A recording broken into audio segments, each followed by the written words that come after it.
Assalamualaikum warahmatullahi wabarakatuh.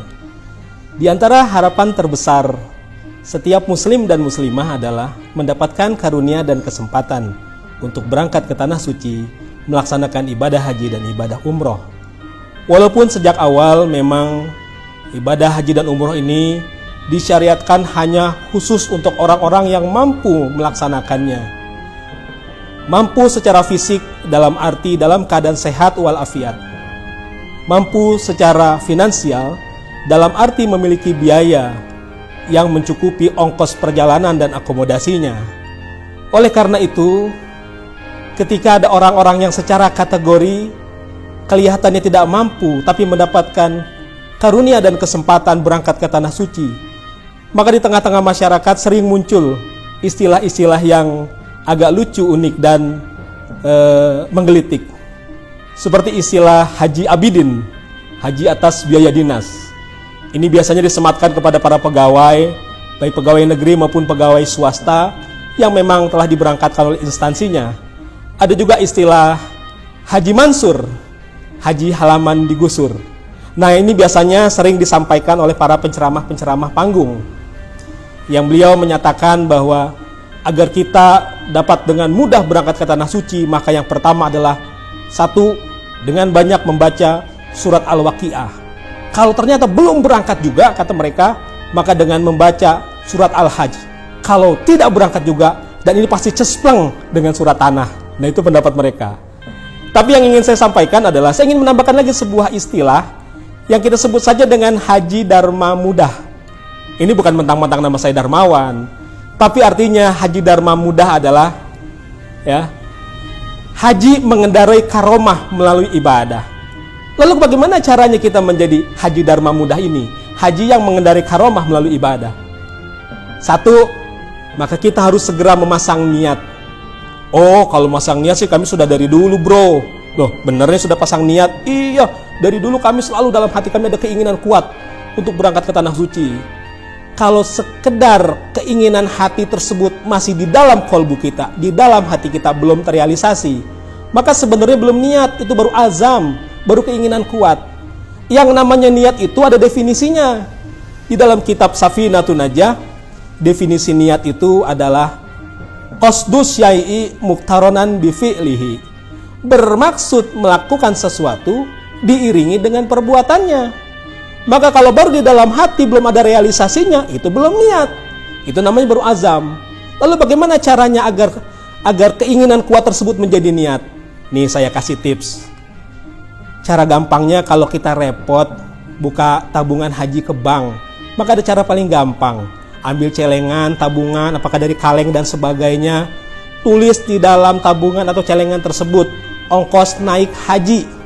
Maka ketika kita memasukkan celengan yang pertama kali ke dalam tabungan atau celengan tersebut, berapapun nominalnya, 50.000, 100.000, bahkan 1.000 rupiah pun atau 500 rupiah pun jadi. Tapi jangan segitu kebangetan. Paling tidak 10.000 atau 50.000 rupiah. Ketika kita masukkan pertama kali, kita niat Bismillahirrahmanirrahim, ya Allah saya niat untuk berangkat ibadah haji. Maka hal tersebut sudah menjadi niat. Qasdus syai'i muqtaronan bi fi'lihi. Itu yang pertama, segera memasang niat. Yang kedua, maka kita harus memanfaatkan waktu-waktu ijabah. Waktu-waktu ijabah itu ada yang sifatnya harian. Kita tahu bahwa sepertiga akhir malam itu waktu ijabah. Maka bermunajatlah, memohonlah kepada Allah pada waktu tersebut. Itu yang waktu ijabah harian. Ada waktu ijabah mingguan. Pada hari Jumat, khususnya ketika khotib sudah naik di atas mimbar, ketika khotib sedang duduk di antara dua khutbah, pada kesempatan yang sangat singkat itu berdoalah kepada Allah, memohonlah kepada Allah. Dan ini pengalaman Al-Fakir sendiri. Sekian lama, sekian tahun Al-Fakir memanfaatkan momen tersebut. Doa yang senantiasa Al-Fakir baca di saat itu, karena memang ada dua hal yang sangat Al-Fakir keinginkan dalam hidup Al-Fakir. Itu pertama, menjadi murid Hadratus Syekh Pangersa Abah yang diakui oleh beliau di dunia dan akhirat. Yang kedua, punya kesempatan melakukan ibadah haji dan umroh. Maka setiap waktu tersebut Al-Fakir selalu berdoa, ya Allah, jadikanlah hamba murid Pangersa Abah yang diakui oleh beliau di dunia dan akhirat, dan sampaikanlah hamba berziarah ke makam Rasulullah SAW. Biasa itu cukup. Selesai kita berdoa, maka kemudian khotib melanjutkan khutbah yang kedua. Artinya kita sempat berdoa di waktu yang sangat singkat tersebut, di waktu yang ijabah tersebut. Nah, ini dengan memanfaatkan waktu yang ijabah. Nah, yang ketiga yang ingin kami sampaikan adalah kita dengan mengamalkan amalan yang bernilai haji dan umroh. Apa contohnya? Ada sebuah hadis Nabi yang sangat populer. Hadis ini bunyinya adalah man sholal godata fi jama'atin summa qa'ada yazkurullaha hatta tatlu asyamsu summa shola raq'ataini fakanat lahu ka'ajri hajjatin wa umratin tamatin. Barang siapa yang sholat subuh berjamaah 2 rakaat, lalu duduk berzikir sampai dengan terbit matahari. Hitungan terbit matahari kita kira-kira 1 jam 20 menit setelah azan subuh. Lalu duduk berzikir sampai terbit matahari.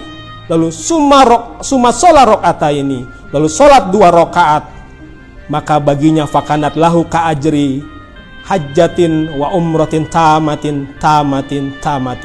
Maka baginya mendapatkan pahala haji dan umroh sempurna. Maka dengan mengamalkan bimbingan sholat sunnah 2 rakaat yang dikenal dengan sholat sunnah isyraq ini, yang pahalanya kalau kita istiqomahkan, kita dawamkan bernilai ibadah haji dan umroh secara sempurna, maka orang yang rajin mengamalkannya, dia sebenarnya sudah mendapatkan nilai haji secara hakikat. Kalau yang berangkat ke tanah suci istilahnya jadi haji, maka sebenarnya dia sudah memiliki predikat haji jadi. Kalau sudah memiliki predikat haji jadi, sebenarnya tinggal tunggu waktu. Suatu saat pasti insya Allah akan Allah berangkatkan juga ke tanah suci, melaksanakan ibadah secara syariat. Maka para hadirin, itu saja. Demikian, mudah-mudahan ada manfaatnya. Wassalamualaikum warahmatullahi wabarakatuh.